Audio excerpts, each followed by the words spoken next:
Hello दोस्तों, आशा करते हैं कि आप स्वस्थ और अच्छे होंगे। जैसे कि हम पिछले लेक्चर में डीसी जनरेटर के बारे में पढ़ चुके थे, उसका सारा टॉपिक हम डिस्कस कर चुके थे जो आपके सिलेबस का था। मैं आपके सिलेबस को कंप्लीट कर चुका हूं पिछले लेक्चर में। आज के इस लेक्चर में हम एक फ्रेश टॉपिक को शुरुआत करेंगे जिसका नाम है transformer.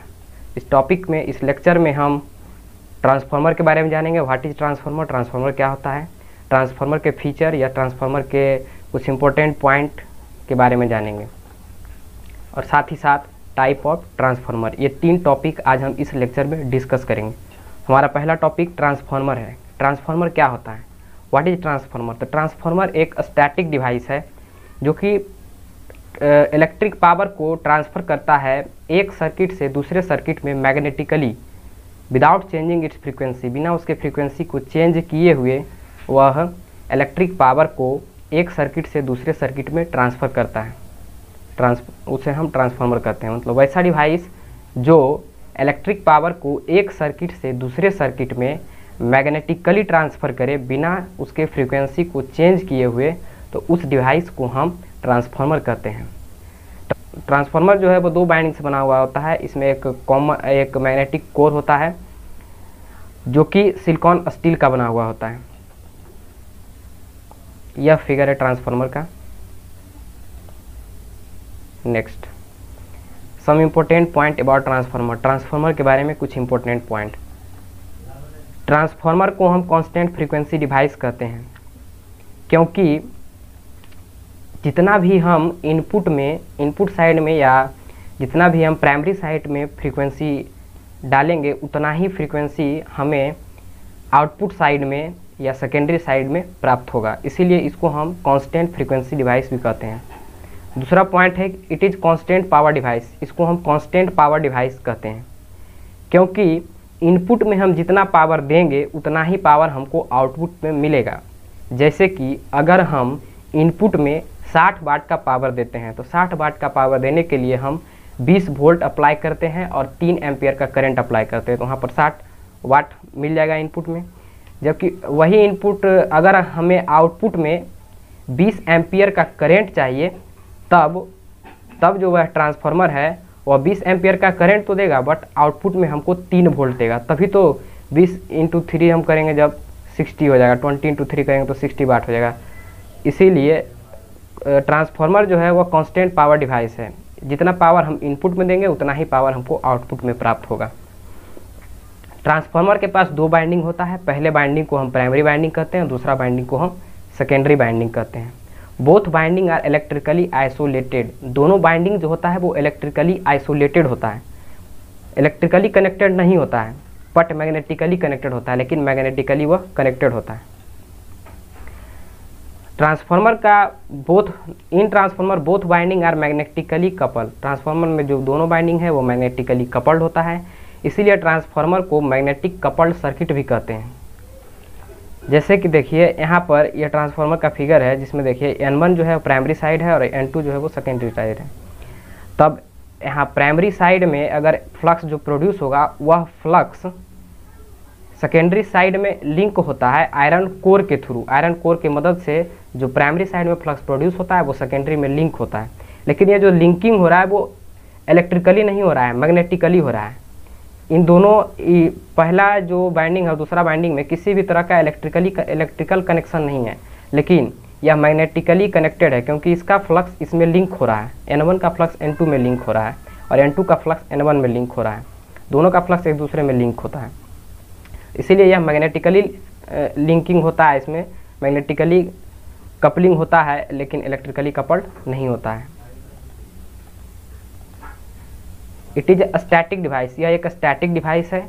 So there is no mechanical motion. इसलिए इसमें किसी भी तरह का मैकेनिकल मोशन नहीं होता है। इसीलिए जब इसमें मैकेनिकल मोशन नहीं होगा, इसलिए इसमें मैकेनिकल लॉसेज भी नहीं होगा। मैकेनिकल लॉसेज में आता है फ्रिक्शन लॉसेज और विंडेज लॉसेज। ट्रांसफार्मर एक स्टैटिक डिवाइस है। तो स्टैटिक डिवाइस का मतलब होता है कि वैसा डिवाइस जो कि जिसमें कि कोई भी किसी भी तरह का रोटेटिंग पार्ट नहीं होता है, उस डिवाइस को हम स्टैटिक डिवाइस कहते हैं। जब इसमें रोटेटिंग पार्ट नहीं होगा तो किसी भी तरह का मैकेनिकल लॉसेज नहीं होगा। मैकेनिकल लॉसेज नहीं होगा तो यह जो डिवाइस है इसका एफिशिएंसी, जब लॉसेज कम होगा तो इसका एफिशिएंसी हाई होगा। इसीलिए ट्रांसफार्मर को हम हाईली इफ़िशियंट मशीन भी कहते हैं। दुनिया में जितना भी मशीन है, सबसे ज़्यादा अगर किसी का एफिशिएंसी होता है तो वह ट्रांसफार्मर है। यह सिंगली एक्साइटेड डिवाइस भी है। इसको हम सिंगली एक्साइटेड डिवाइस भी कहते हैं क्योंकि it require only one external voltage source, क्योंकि इसमें सिर्फ हम एक ही एक्सटर्नल वोल्टेज सोर्स देते हैं। वह किसी भी साइड, या प्राइमरी साइड या सेकेंडरी साइड, किसी भी साइड से हम दे सकते हैं, एक ही साइड से, लेकिन हम इसको एक्साइट करते हैं, इसीलिए इसको हम सिंगली एक्साइटेड डिवाइस भी कहते हैं। ट्रांसफार्मर में जो अमाउंट ऑफ फ्लक्स होता है, इन transformer the amount of flux in core is constant. Transformer के कोर में जो फ्लक्स का अमाउंट होता है वो कांस्टेंट होता है, इसीलिए इसको हम कांस्टेंट फ्लक्स डिवाइस भी कहते हैं।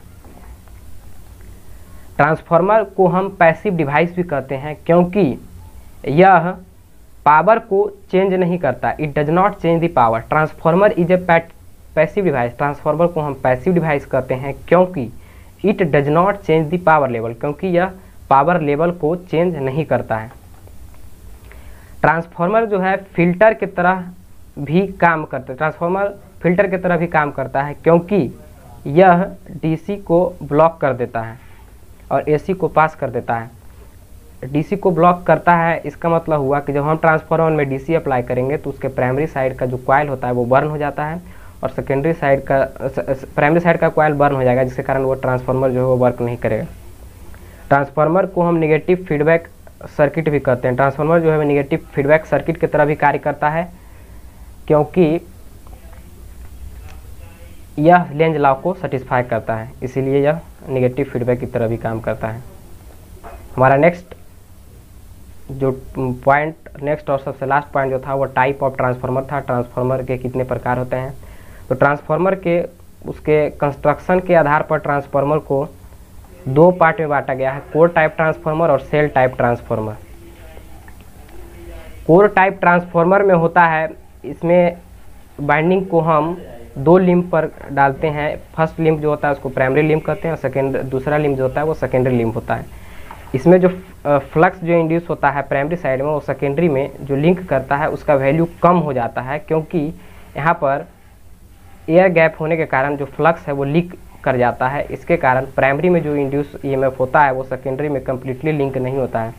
जबकि सेल टाइप ट्रांसफार्मर में जो होता है, जो बाइंडिंग होता है वो एक ही लिम्ब पर होता है, वही लिम्ब पर इसमें प्राइमरी बाइंडिंग भी होता है और सेकेंडरी बाइंडिंग भी होता है, जिसके कारण क्या होता है कि इसमें जो फ्लक्स इंड्यूस होता है प्राइमरी साइड में, वह जो है वो सेकेंडरी में डायरेक्टली लिंकअप हो जाता है, ज़्यादा से ज़्यादा लिंकअप होता है।